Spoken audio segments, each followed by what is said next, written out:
Halo guys, para mahasiswaku semuanya. Kembali kita bertemu dalam kuliah kriptografi. Di dalam video kali ini, kita akan membahas kriptanalisis sederhana untuk memecahkan ciphertext menjadi plaintext-nya tanpa mengetahui kunci yang digunakan. Disebut kriptanalisis sederhana karena kriptanalisis itu merupakan ilmu tersendiri sebagai cabang kriptologi. Di dalam video ini kita akan mempelajari metode kriptanalisis untuk monoalfabetik cipher dengan menggunakan metode analisis frekuensi. Saya ucapkan selamat belajar dan selamat menyaksikan. Pada cipher abjad tunggal, kita sudah mengetahui bahwa satu huruf plaintext dienkripsi menjadi satu huruf ciphertext dengan menggunakan teknik substitusi. Jumlah kemungkinan substitusi satu huruf plaintext dengan satu huruf ciphertext ada sebanyak 26 faktorial kemungkinan. Kelemahan cipher abjad tunggal adalah ia tidak dapat menyembunyikan hubungan antara plaintext dengan ciphertext-nya. Artinya, huruf yang sama di plaintext akan dienkripsi menjadi huruf ciphertext yang sama pula. Sehingga huruf yang sering muncul di dalam plaintext akan sering muncul pula di dalam ciphertext-nya. Oleh karena itu, kelemahan yang terdapat pada cipher abjad tunggal dapat dimanfaatkan untuk memecahkan ciphertext menjadi plaintext-nya meskipun kita tidak mengetahui kunci yang digunakan. Jenis serangan ini tergolong ke dalam ciphertext only attack. Jadi, hanya data berupa ciphertext saja yang diketahui. Metode yang digunakan untuk memecahkan ciphertext tersebut merupakan gabungan dari metode terkaan dan metode statistik. Metode statistik yang dipakai di sini adalah metode analisis frekuensi, yaitu frekuensi kemunculan huruf-huruf di dalam ciphertext. Informasi yang dibutuhkan untuk melakukan kriptanalisis ini adalah pertama, kriptanalis mengetahui bahasa yang digunakan untuk plaintext. Jadi, informasi seperti apakah plaintext itu ditulis dalam bahasa Inggris, bahasa Indonesia, atau bahasa lainnya, itu penting untuk diketahui. Kemudian, informasi yang lain yang dibutuhkan, kalau ada, yaitu adalah konteks plaintext tersebut. Yaitu plaintext tersebut menceritakan tentang masalah apa. Nah, kedua informasi ini dapat bermanfaat untuk lebih memudahkan melakukan kriptanalisis. Metode terkaan atau tebakan ini mencoba menebak kata yang bersesuaian dengan potongan ciphertext. Kita mengasumsikan bahwa bahasa yang digunakan dalam plaintext-nya diketahui. Pada contoh-contoh nanti kita mengasumsikan bahwa bahasa yang digunakan dalam menulis plaintext adalah bahasa Inggris. Tujuan metode terkaan adalah untuk mereduksi jumlah kemungkinan kunci, yaitu mereduksi jumlah huruf substitusi, ya, yaitu substitusi huruf plaintext dengan huruf ciphertext-nya. Sebagai contoh misalnya, kita memiliki ciphertext sebagai berikut yaitu G, WR, W, RWL. Dan ini dipisahkan oleh spasi. Di dalam bahasa Inggris, kata yang hanya terdiri dari satu huruf hanya ada dua kemungkinan, yaitu I atau E. Maka di sini kita menduga bahwa G itu adalah I atau E, ya. Di sini juga ada satu huruf. Berarti di sini kalau misalnya diasumsikan ini G ini adalah I gitu, dan W ini A, maka WR ini kemungkinan adalah AM, ya. Lalu RWL ini adalah MA, dan ini huruf yang belum bisa diprediksi. Nah, dengan mencoba menebak-nebak, ya, maka G, WR, W, RWL ini adalah I am a man.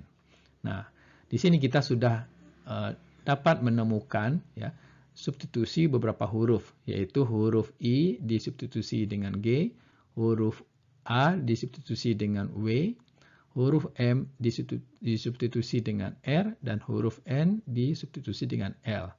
Jadi sudah 4 huruf di dalam alfabet yang sudah kita ketahui huruf ciphertext-nya. Sehingga jumlah kemungkinan kuncinya berkurang menjadi 24. Sehingga jumlah kunci yang akan diprediksi yaitu menjadi 22 faktorial, ya, 22 faktorial kemungkinan substitusi huruf-huruf plaintext dan ciphertext lainnya. Contoh lain, Kalau misalnya potongan ciperteknya HKC seperti ini, nah ini lebih sulit untuk menerka apa kata dalam bahasa Inggris yang berpadanan dengan HKC ini. Ya, nah kita hanya bisa menduga-duga kalau misalnya Z itu diganti dengan H, Q itu dengan K itu dengan C, lalu kita perhatikan bahwa kata Z, Q, K ini itu tidak ada dalam bahasa Inggris. Nah, kita coba tebak lagi dengan huruf-huruf lainnya. Contoh ketiga, misalkan ciperteksnya adalah HATTPT. Nah, maka kita menduga bahwa salah satu dari T atau P itu merepresentasikan huruf vokal. Jadi kemungkinan kata dalam bahasa Inggris untuk ciperteks HATTPT ini, ya, cheese, Mrs., canon, dan sebagainya. Itu baru dugaan, dan kita belum bisa memastikan apa kata yang berpadanan dengan ciperteks ini. Kalau misalnya untuk ciperteks HATTPT tersebut diketahui informasi bahwa pesan tersebut adalah nama negara, maka dengan mudah kita menebak bahwa HATTPT ini adalah Greece, yaitu Yunani. Nah, proses menerka dapat menjadi lebih sulit jika ciperteks dikelompokkan ke dalam blok-blok huruf atau spasi di dalam ciperteks dibuang. Contohnya kalau ciperteksnya merupakan susunan blok-blok yang terdiri dari 5 huruf seperti ini, ya. Kemudian diberikan informasi bahwa ciperteks tersebut konteksnya adalah tentang keuangan, yaitu tentang perusahaan yang bergerak dalam bidang keuangan, maka proses menerka akan menjadi lebih mudah.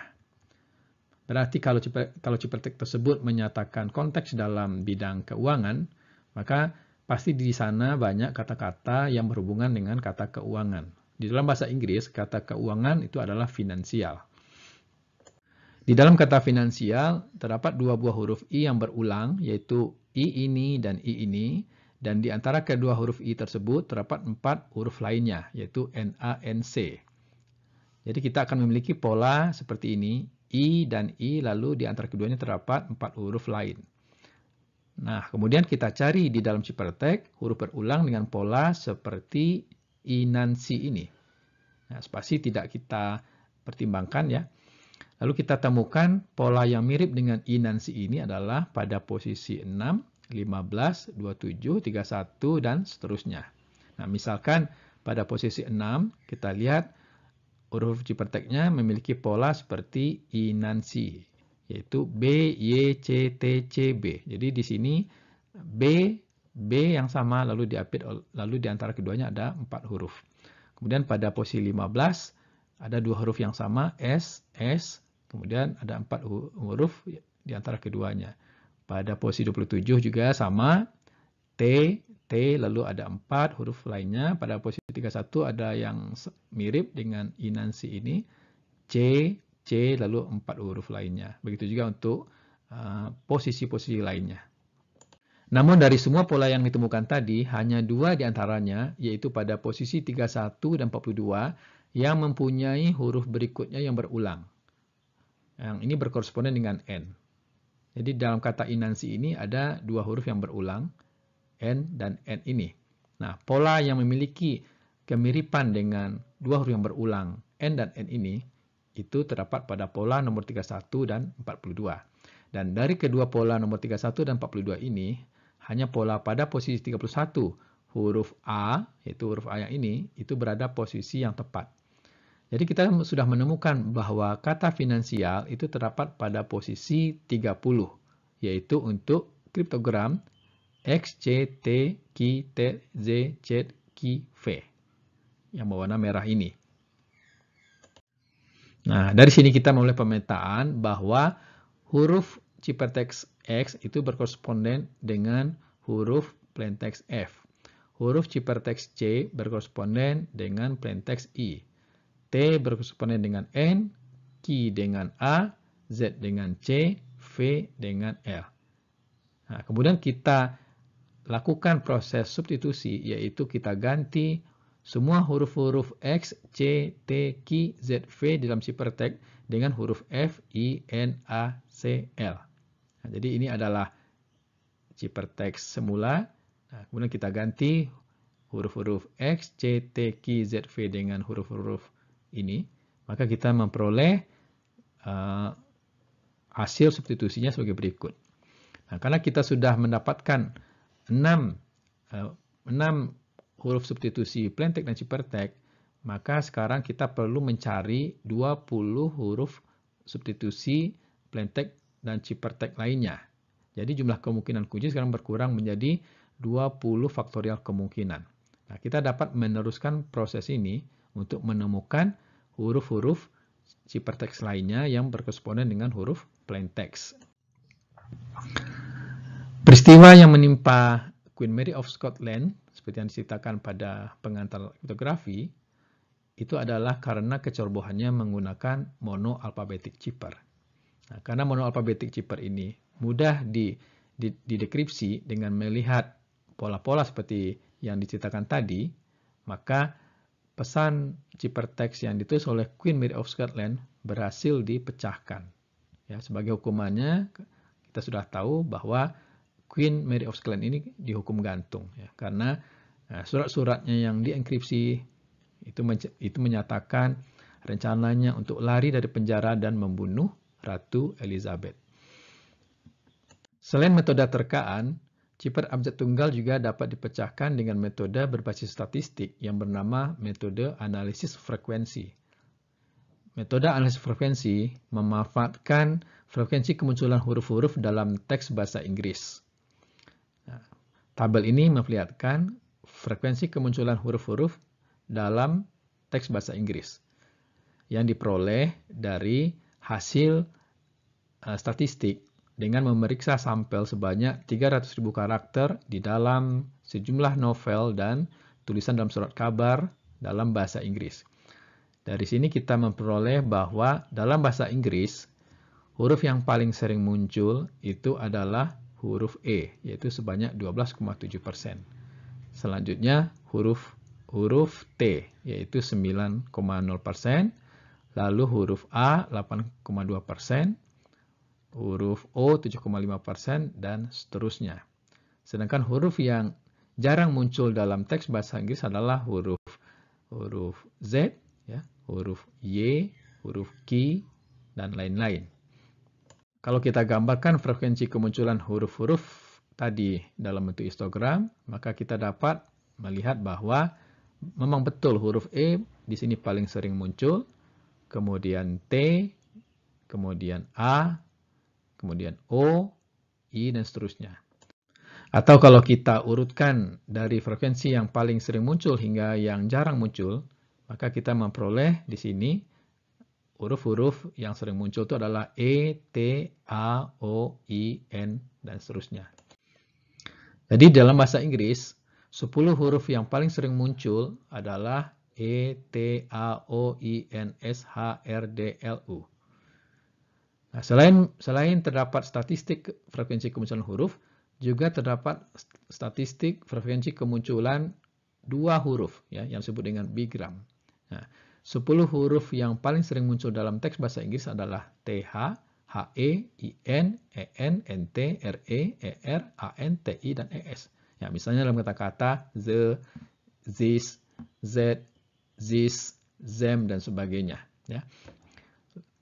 Juga terdapat 10 trigram yang sering muncul dalam teks bahasa Inggris, yaitu the, and, they, ent, ing, dan seterusnya. Semua statistik ini, yaitu frekuensi kemunculan huruf, frekuensi kemunculan bigram, dan frekuensi kemunculan trigram, ini dapat dimanfaatkan untuk melakukan serangan dengan menggunakan metode analisis frekuensi. Nah, di dalam bahasa Indonesia, ada volunteer yang juga pernah menghitung kemunculan huruf-huruf yang sering muncul dalam teks bahasa Indonesia. Nah, jadi huruf yang sering muncul dalam bahasa Indonesia itu adalah A sebanyak 17,5%, N 10,3%, I 8,7%, dan seterusnya. Hanya saja tidak terdapat frekuensi kemunculan bigram, trigram, dan seterusnya. Nah, tabel frekuensi kemunculan huruf, kemunculan bigram, kemunculan trigram dalam bahasa Inggris tersebut digunakan oleh kriptanalis sebagai kakas bantu untuk melakukan dekripsi ciphertext. Alasannya adalah karena kemunculan huruf-huruf di dalam sembarang plain text itu akan tercermin pada tabel tersebut. Jadi kalau misalnya di dalam ciphertext terdapat huruf yang sering muncul, misalnya huruf R, maka kemungkinan besar huruf R tersebut berkoresponden dengan huruf E di dalam plain text-nya.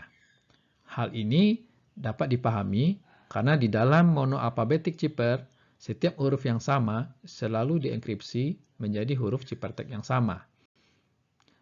Dan huruf yang paling sering muncul dalam plain text akan dienkripsi menjadi huruf yang sering muncul pula di dalam ciphertext-nya. Maka, kriptanalisis cipher abjad tunggal dengan metode analisis frekuensi, langkah-langkahnya dapat kita rumuskan sebagai berikut. Pertama, kita hitung frekuensi kemunculan relatif huruf-huruf di dalam ciphertext.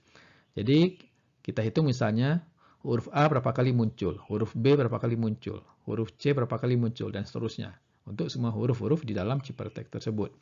Kemudian kita bandingkan hasil angka 1 dengan tabel 2, yaitu tabel frekuensi kemunculan huruf-huruf dalam teks bahasa Inggris. Nah, dalam tabel 2 ini kita sudah melihat bahwa huruf yang sering muncul dalam bahasa Inggris adalah huruf E. Jadi, huruf yang paling sering muncul dalam ciphertext kemungkinan besar adalah huruf E dalam plain text-nya. Nah, langkah 2 ini kita ulangi untuk huruf dengan frekuensi terbanyak berikutnya. Sebagai contoh, diberikan ciphertext sebagai berikut. Nah, ciphertext ini saya ambil dari buku William Stelling tahun 2011. Di dalam ciphertext ini, spasinya tidak dibuang. Kemudian diasumsikan bahasa yang digunakan dalam plain text-nya itu adalah bahasa Inggris. Kita akan melakukan kriptanalisis dengan metode analisis frekuensi. Langkah pertama, kita hitung frekuensi kemunculan huruf-huruf di dalam ciphertext tersebut. Nah, ini adalah tabel yang meresumkan frekuensi kemunculan huruf-huruf dalam ciphertext yang tadi. Jadi, kita dapat melihat huruf P ini muncul sebanyak 13,3%. Huruf Z 11,67%, huruf S 8,3%, dan seterusnya. Dari tabel tersebut, kita dapat melihat bahwa dua huruf yang paling sering muncul di dalam ciphertext adalah huruf P dan Z. Kalau kita bandingkan dengan tabel frekuensi kemunculan huruf dalam bahasa Inggris, dua huruf yang paling sering muncul dalam bahasa Inggris adalah huruf E dan T. Oleh karena itu, kita menduga bahwa kemungkinan besar huruf ciphertext P ini berkoresponden dengan huruf E dalam plain text-nya. Huruf ciphertext Z berkoresponden dengan huruf T dalam plain text-nya. Namun, kita belum dapat memastikan apakah betul dugaan kita bahwa P itu adalah E dan Z itu adalah T. Karena kita masih perlu melakukan uji coba ya untuk huruf-huruf lainnya. Dan kita memanfaatkan kamus kata di dalam bahasa Inggris. Jadi hasil iterasi pertama adalah kita ganti semua huruf Z di dalam ciphertext menjadi huruf T, semua huruf P di dalam ciphertext dengan huruf E. Nah, maka kita peroleh hasil substitusinya adalah pada baris yang huruf-huruf kecil ini. Kemudian di sini ada kata yang mengarahkan kita pada terkaan, yaitu kata ZWP ya, dan ZWSZ. Ya. Ini huruf yang belum diketahui adalah huruf yang di tengahnya, yang saya tulis dengan tanda bintang. Nah, kemungkinan besar W dalam ZWP dan W dalam ZWSZ ini itu adalah pemetaan dari huruf H. Ya. Sehingga kata yang mungkin untuk ZWP dan ZWSZ ini adalah Z dan Z. Jadi dari iterasi ke-1, kita memperoleh pemetaan huruf-huruf ciphertext dan huruf-huruf plain text-nya. Yaitu huruf P, ini huruf plain text adalah E, huruf ciphertext Z, plain text adalah T, huruf ciphertext W, plain text-nya adalah H, huruf ciphertext S, plain text-nya adalah A. Nah, lalu kita menginjak pada iterasi kedua, kita ganti semua huruf-huruf P, Z, W, S di dalam ciphertext ini dengan huruf E, T, H, dan A. Ya, ini hasil substitusinya pada baris kedua ini. Dari hasil substitusi pada iterasi kedua, kita memperoleh beberapa petunjuk lainnya. Misalnya kriptogram WSFP, nah, ini dipetakan menjadi HA bintang E. Jadi W sudah kita ganti menjadi A, S dengan A, dan P menjadi E. Jadi ada satu kata, satu huruf yang belum diketahui. Nah, di dalam bahasa Inggris, kata yang mungkin untuk H bintang E ini hanyalah have, had, held, dan has. Nah, lalu kita coba mengganti semua F di dalam ciphertext dengan V, ya, atau T, atau L, dan Z. Maka huruf yang cocok untuk kata H, A, bintang E itu adalah have. Nah, sehingga WS FP itu dipetakan menjadi have. Nah, jadi kita sudah mengetahui bahwa huruf F, ciphertext F, maka huruf plain text adalah V. Nah, dengan mengganti huruf ciphertext F menjadi V pada kriptogram misalnya ini, ya, ini akan memperoleh kata seperti ini, ya. Ya, ini mengarahkan kita menduga bahwa kata yang cocok untuk ini adalah representatif. Dari iterasi kedua, kita memperoleh pemetaan 5 huruf ciphertext lainnya, yaitu E, Y, U, O, D. Dan ini adalah huruf-huruf plain text-nya. Kemudian kita substitusi semua huruf E, Y, U, O, D di dalam ciphertext dengan huruf R, P, I, S, N. Nah, dengan cara yang sama, kita lanjutkan untuk huruf-huruf ciphertext berikutnya. Nah, bila semua proses substitusi tadi dilakukan, maka kita memperoleh hasil akhir dekripsi ciphertext-nya adalah kalimat sebagai berikut. It was disclosed yesterday that several informal but direct contacts have been made with political representatives of the Vietcong in Moscow. Metode analisis frekuensi tetap bisa kita gunakan meskipun di dalam ciphertext spasinya sudah dibuang, nah, seperti ciphertext ini. Dari ciphertext tersebut, kita tidak hanya menghitung frekuensi kemunculan huruf, tapi juga kita bisa menghitung frekuensi kemunculan bigram dan trigram. Yang hasilnya ternyata adalah huruf yang paling sering muncul adalah huruf I, bigram yang sering muncul adalah XL, dan trigram yang paling sering muncul adalah XLI.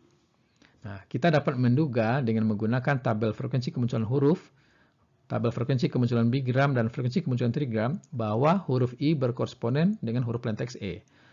Trigram XLI berkoresponden dengan the, dan bigram XL berkoresponden dengan TH. Jadi kita memperoleh pemetaan bahwa huruf ciphertext I, huruf plain text-nya E, huruf X, plain text-nya T, dan huruf L, plain text-nya adalah H. Di dalam ciphertext tersebut ada kriptogram XLEX. Nah, X sudah kita ketahui itu adalah T, L itu adalah H, maka XLEX ini dipetakan menjadi TH bintang Z. Nah, kata yang cocok untuk TH bintang Z ini adalah Z. Sehingga kita memperoleh substitusi huruf E dengan huruf plain text A. Nah, kita ganti semua huruf yang sudah kita peroleh tadi, ya, dengan huruf-huruf plain text-nya, kita memperoleh hasil substitusi pada iterasi pertama adalah sebagai berikut. Selanjutnya kita lakukan terkaan, yaitu RT ini mungkin adalah state, ya. At ZTMZE kemungkinan adalah at ZTime. HVE kemungkinan adalah here. Jadi kita memperoleh pemetaan baru, yaitu huruf ciphertext R dengan S, M dengan I, Z dengan M, V dengan R. Nah, kemudian hasil substitusi huruf-huruf ciphertext tersebut dengan huruf plain text-nya menghasilkan hasil iterasi kedua seperti ini. Nah, kita teruskan menerka untuk kata-kata lainnya, misalnya rimar, ra ini kemungkinan rimar dan sebagainya. Lalu hasil iterasi ketiganya adalah seperti ini. Dengan menambahkan spasi, tanda baca, dan lain-lainnya, maka kita memperoleh plain text-nya adalah paragraf dalam bahasa Inggris seperti ini. Nah, demikianlah kriptoanalisis sederhana pada monoalphabetic cipher dengan menggunakan kombinasi metode terkaan dan metode analisis frekuensi. Semoga Anda bisa memahaminya dan dapat digunakan untuk mendekripsi ciphertext lainnya yang didekripsi dengan monoalphabetic cipher. Saya ucapkan selamat belajar dan saya akhiri sampai di sini.